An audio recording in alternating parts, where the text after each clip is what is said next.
The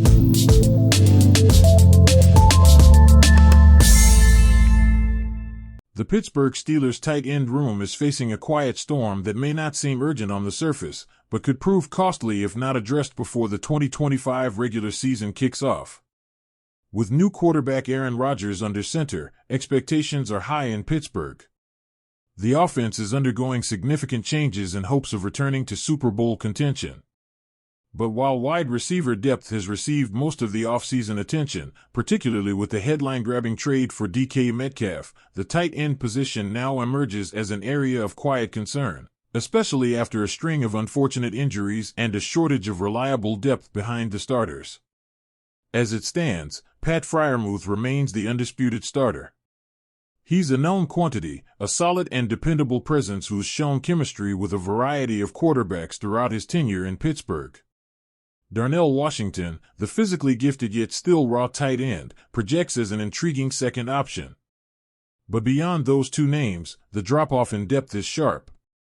Donald Parham Jr., who was expected to provide key backup reps and bring red zone utility, is officially out for the year with a devastating Achilles tear. That's a blow that cuts deeper than many fans realize, especially considering Parham's frame and upside.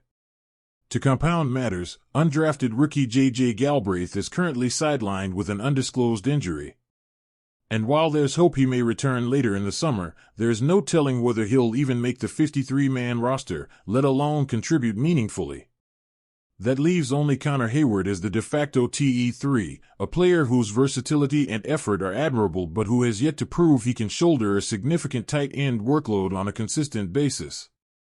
With such a thin depth chart and so much riding on the offense this season, the question becomes unavoidable: should the Steelers look outside their building for help? The answer, increasingly, appears to be yes. Reports and rumors have started to bubble, suggesting that Pittsburgh is indeed exploring options, potentially via trade. One particularly intriguing possibility involves the Chicago Bears, a team whose draft day decision raised eyebrows across the league and may have quietly signaled a future change in direction.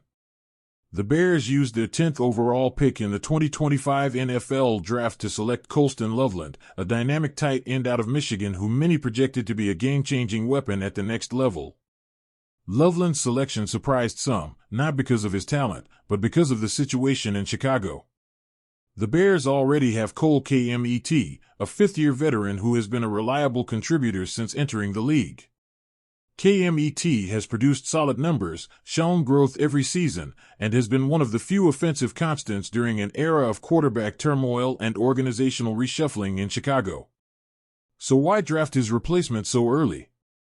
It's possible, likely, even, that new head coach Ben Johnson has a different vision for the offense, one that involves a more vertical, athletic, and mismatched-heavy approach at tight end.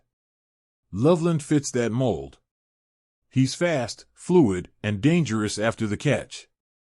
If Johnson plans to use the tight end position as a centerpiece in the passing game, the way he did in Detroit with Sam Laporta, Loveland is his ideal project. Which leaves Kmet in an awkward spot.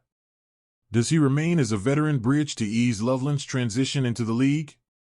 Or does Chicago, which is still rebuilding around rookie quarterback Caleb Williams, decide to shop Kmet while his value remains solid and recoup some draft capital in the process? If it's the latter, the Steelers would be wise to make a call. Kmet wouldn't be a flashy acquisition, but he would be a highly strategic one. He's still just 26 years old, he's produced seasons north of 700 receiving yards, and he's shown an ability to thrive as a red zone target. He has reliable hands, good route-running instincts, and a tough, no-nonsense playing style that aligns well with Pittsburgh's identity. More importantly, he could form a potent duo with Freiermuth, giving Rodgers two trusted targets in the middle of the field. This could prove especially valuable in an offense that still lacks a definitive WR2. While DK Metcalf gives the Steelers a new alpha on the outside, and George Pickens can stretch the field vertically, the intermediate passing game needs stability. Freiermuth and Kmet, used in tandem, could replicate what Mark Andrews and Isaiah likely provide for the Ravens. A two-headed safety valve system that keeps defenses guessing and protects the quarterback when the pocket collapses. The timing also aligns perfectly. With Rodgers entering what could be his final chapter in the NFL, Pittsburgh is clearly in win-now mode. They didn't bring in a future Hall of Fame quarterback to develop rookies or test the waters. They want results now.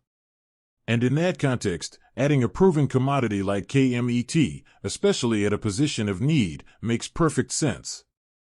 There's also financial logic to the move. KMET is under contract, but not on a prohibitively expensive deal. His cap hit would be manageable, and if Pittsburgh felt confident in his long-term value, they could even explore an extension down the road to keep him alongside Freiermuth as foundational pieces. If not, he'd still provide a massive upgrade for at least one critical year, the Rodgers window. From Chicago's perspective, trading KMET would be a painful but understandable decision. They've already made a long-term investment in Loveland, and while developing a rookie behind a veteran is a valid approach, the reality is that rebuilding teams benefit more from flexibility and picks than from redundant depth. If the Bears believe Loveland is ready to start sooner rather than later, KMET becomes expendable. And if they can flip him for a day 2 pick or a package of mid-round assets, it accelerates their rebuild and clears snaps for their rookie weapon. Of course, Pittsburgh won't be the only team monitoring the situation. Tight end is one of the thinnest positions in the league, and several contending teams lack quality depth. The Miami Dolphins, who have also been linked to trade rumors involving Jonnu Smith, could pivot to KMET if the Bears make him available. Teams like the Cowboys, who lost Dalton Schultz and never fully replaced him, could also express interest. But Pittsburgh, with Rodgers in tow and a clear plan to go all in this year, may be the most motivated buyer. And while it's true that KMET's numbers dipped slightly last season playing with a rookie quarterback in Caleb Williams, that's more of an indictment of Chicago's overall offensive instability than of KMET's talent. He still showed flashes of dominance and remained a red zone threat. In a more structured and mature offense, with a quarterback who thrives on timing and trust like Rodgers, KMET could easily rebound. Another angle to consider is the personnel strategy. With Darnell Washington still developing and Parham out, Pittsburgh lacks the ability to run consistent 2 tight end sets, a formation Rodgers has historically used with great efficiency. Remember his days in Green Bay with Robert Tonyan and Mercedes Lewis? The ability to create mismatches using tight ends as both blockers and receivers is something Rodgers knows how to exploit. Adding KMET would allow offensive coordinator Arthur Smith to open the playbook and scheme more creatively around his quarterback's strengths. Moreover, it's about protection. While the Steelers have invested in their offensive line, Rodgers is 41 years old. Limiting the number of hits he takes is crucial. Tight ends who can block effectively and chip edge rushers make a huge difference. KMET isn't just a receiver, he's a complete tight end who doesn't shy away from contact. That makes him a perfect complement to Freiermuth, who's more of a pure receiver. In the broader AFC North context, the arms race is real.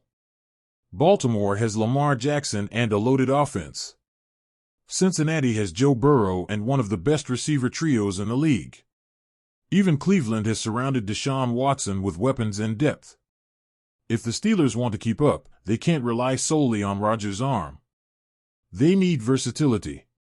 They need options. They need to maximize every offensive snap, and adding another reliable tight end is one of the cleanest paths to doing so. Cole KMET fits the bill: age, skill, experience, and mentality. This is not just about plugging a hole. It's about sending a signal that the Steelers aren't going to let a promising season slip away due to roster negligence. That they understand where their weaknesses lie and are willing to act. It's a move that might fly under the radar now, but one that could make all the difference come playoff time. And make no mistake, if Pittsburgh is serious about making a run, they'll need to be ready for January football. That means cold weather games, physical defenses, and battles in the trenches. You win those with smart coaching, depth, and players who show up when it matters most. Cole KMET is that kind of player. The next few weeks will reveal just how aggressive the Steelers intend to be. Training camp looms, and injuries have a way of accelerating decisions. If J.J. Galbraith isn't progressing, or if Washington struggles to take a leap, the urgency will only grow. And if Chicago signals that KMET is available, the clock will start ticking. Pittsburgh knows what's at stake. They've built the foundation. They've added the quarterback. Now it's time to complete the puzzle. And Cole KMET might just be the missing piece.